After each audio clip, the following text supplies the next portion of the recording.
السلام علیکم ورحمۃ اللہ وبرکاتہ۔ میں نے کل ایک اسٹوری پڑھی، ایک آیت پڑھی، واللہ غالب علی امری، کہ اللہ اپنے امر پر غالب ہے۔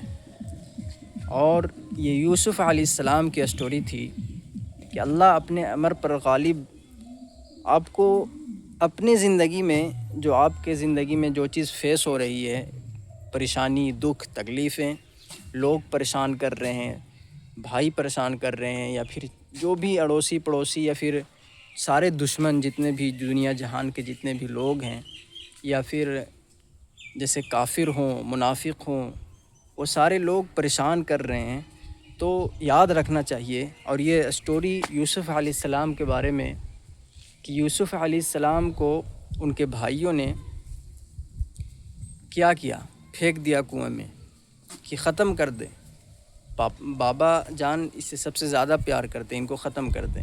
انہوں نے چاہا ختم کرنے کے لیے، لیکن اللہ تعالیٰ نے ایک قافلے کے ذریعے اسے نکالا۔ قافلے نے پانی پینے کے لیے ڈول ڈالے، تو ڈول سے یوسف علیہ السلام نکلے، تو کچھ مال وہ تو منافع کمانے کے لیے بازار میں بیچ دیے۔ ان کی نیت تھی کہ بازار میں بیچ دیں، ختم ہو گئے۔ لیکن یہ سارے جو حصہ بن گئے اللہ تعالیٰ کے کہ کیسے امر پر غالب ہے۔ اللہ جو چاہا وہی ہوا۔ اللہ چاہتے تھے کہ ان کو ہم بادشاہ بنائیں گے، تو یہ سارے لوگ یہ تو منافع کے لیے بیچ دیے بازار میں، لیکن پھر ان کو خریدا کون؟ مصر کے۔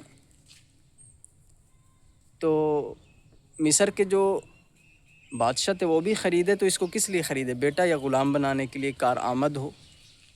تو سب کی اپنی اپنی نیت تھی، لیکن اللہ تعالیٰ کا امر کیا تھا کہ اس کو بادشاہ بنانا ہے۔ واللہ غالب علی امری۔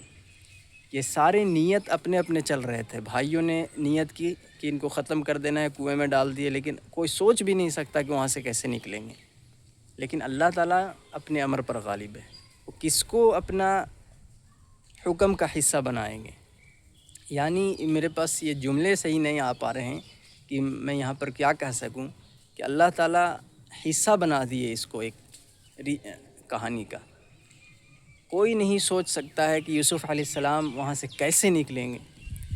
بھائیوں نے پوری طرح وہاں پہ ایسا کر دیا کہ ختم، لیکن اللہ تعالیٰ نے ایک قافلے کے ذریعے بچایا۔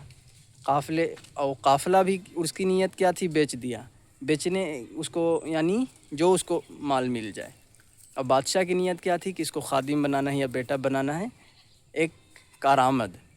تو سب اپنے اپنے نیت سے چل رہے تھے، لیکن اللہ تعالیٰ نے کیا کیا؟ ان کو بادشاہ بنانا ہے، تو بادشاہ کے گھر میں پرورش کروائی۔ کیوں؟ تعلیم کے لیے، تعلم کے لیے، ادب کے لیے، تہذیب کے لیے، کہ یہ سیکھیں کہ بادشاہ کی زندگی کیسے ہوتی ہے۔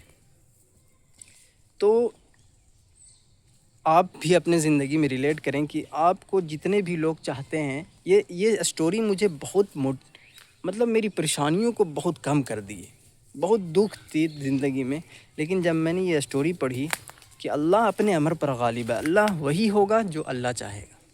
یہ جو کہا جاتا ہے نا کہ ایک پتا بھی نہیں ہل سکتا، حقیقت ہے، ایک پتا بھی نہیں ہل سکتا۔ اس کو ماننا پڑے گا، اس کو اپنی زندگی میں اتارنا پڑے گا کہ اللہ اپنے امر پر غالب ہے۔ وہ جو چاہے گا وہی ہوگا، ہم چاہے لاکھ کوشش کریں۔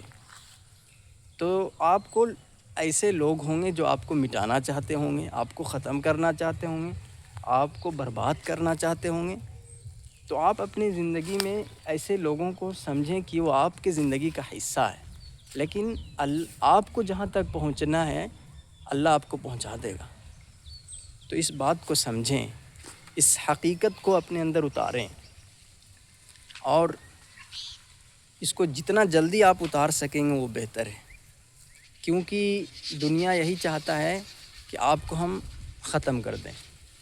جیسے کافر آج چاہ رہے ہیں، اسرائیل جو آج تباہی مچا رہا ہے، یا امریکہ اپنی تباہی مچا رہا ہے، تو یہ نہ سمجھے کہ ختم کر دے گا۔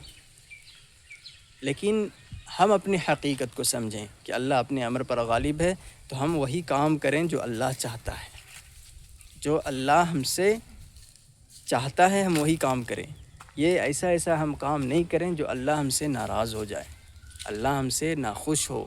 اللہ کی رضا حاصل کریں اپنی زندگی میں، اور لوگوں کو خوش کرنا چھوڑ دیں۔ لوگ کبھی بھی خوش نہیں ہوتے، اللہ کو خوش کرنا شروع کریں۔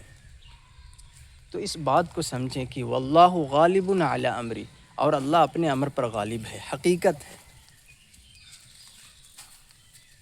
اللہ اپنے امر پر غالب ہے، حقیقت ہے۔